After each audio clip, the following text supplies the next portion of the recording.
It all started the day they shipped me to the grocery store. No one really tells us what our life is going to be like, but you can be sure that we can figure it out.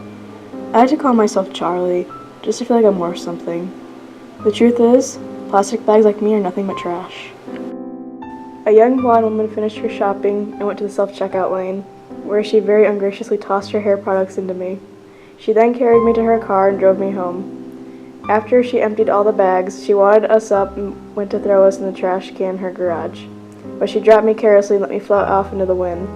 I tumbled around on the ground for 2 whole days, and in the process I was hit by 4 cars, a bike, and a huge hawk tried to eat me.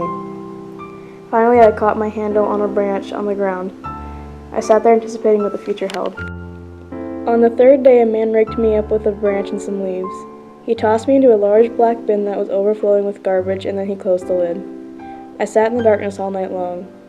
I was startled out of my daze by a loud, frightening noise. It sounded like a very big car that beeped. That's when I realized we were in the garbage truck. It drove us all around town, and then we were dumped into a landfill. The sight was absolutely repulsive, as was the scent. It was mounds and mounds and mounds of filth. And then the breeze lifted me up again and took me away. My next stop was a river near the suburbs. The brown water was gooey, and when I hit it, I got stuck.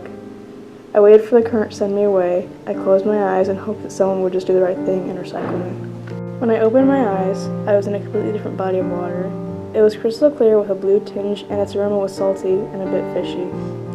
Underneath the water, I saw schools of marvelous silverfish swimming, and several turtles.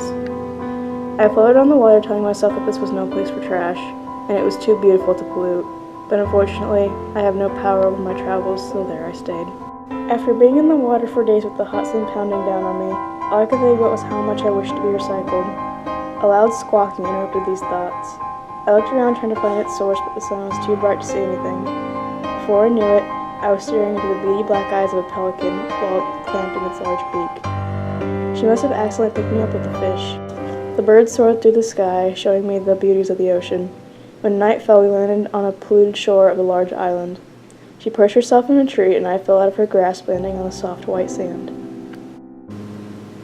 The next day, I heard a murmur of voices. A huge group of people showed up wearing gloves and carrying bags. They were going to clean the beach. There were at least 40 people of all ages.